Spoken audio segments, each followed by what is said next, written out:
From sport, onto the business news for you now at France 24, starting with the Trump administration easing restrictions actually now on Huawei following last week's decision to blacklist the Chinese tech giant from doing business with US companies. Brian Quinn, our business editor, is with us here on set. Stuart, it is a temporary reprieve for Huawei as Washington has issued a 3-month license to US companies to continue to supply it with goods and services. Last week, the U.S. Commerce Department placed Huawei on its so-called entities list, cutting it off from critical American components, citing national security interests, and placing it squarely in the middle of an escalating U.S.-China trade war. Erin Ogunke has the details. Attempting to protect U.S. consumers from the consequences of U.S. policy, at least temporarily.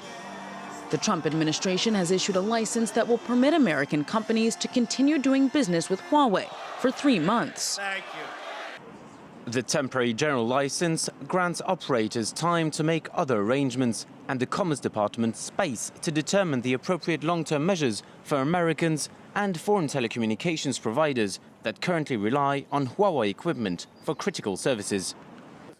Late last week, the Trump administration said it would place Huawei on the Commerce Department's export blacklist, accusing the Chinese telecoms giant of involvement in illicit activities that endanger U.S. national security. In response, several American companies, including Google, Alphabet, and Intel, said they would no longer trade with the Chinese tech giant. Huawei founder Ren Zhengfei has downplayed the move, saying the United States underestimates Huawei's strength. Along the same line, some point out the ban will harm not just Huawei, but U.S. suppliers as well. There are ancillary products that were being sold to Huawei, and these small manufacturers, small component manufacturers, might actually lose their biggest customer and therefore, may not even be able to exist. Huawei is at the center of an escalating trade war between the United States and China. Both countries are seeking leadership in the development of 5G, though analysts fear the U.S. ban could seriously delay the rollout of the new network technology. Well, over onto the markets next. That Huawei reprieve giving investors some breathing room. Asian indexes mixed after recovering a bit Tuesday from earlier losses. The Nikkei in Tokyo finishing just slightly in the red. Hong Kong's Hang Seng with some slight losses as well. The Shanghai Composite, though, up nearly 1.25%. Samsung shares getting a big boost from those troubles at its smartphone rival Huawei. Kospi in Seoul up just over 0.25% at the close.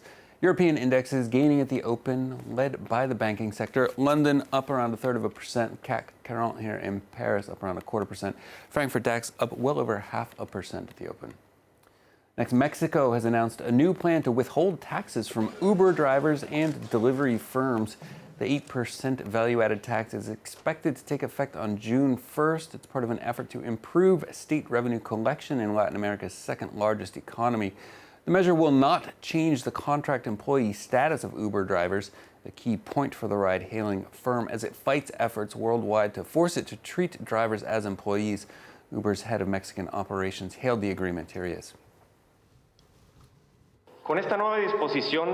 This new scheme sets a precedent both nationally and internationally, because for the first time a platform has come together with the federal government to find a collaborative way to efficiently meet fiscal obligations, which will have large benefits.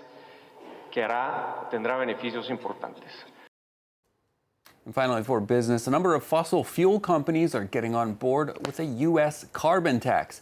BP and Royal Dutch Shell are contributing $1 million each to a campaign aimed at convincing Congress to tax CO2 emissions and distribute the proceeds to U.S. households as a quarterly dividend check. Energy firms are under increasing pressure from shareholders and the public to take real action on the climate crisis. The market-based carbon tax plan favored by the companies would also shield them from legal liability for past emissions and limit federal regulations on those emissions. It's seen as a more business-friendly alternative to the progressive Green New Deal aimed at quickly shifting the U.S. to a carbon-free economy. Business market model versus actual regulations. Stuart, which way will the U.S. go on this climate, if you will? Yes, we wonder. We shall see, indeed. Thank you very much, Brian Quinn, with Business on France 24.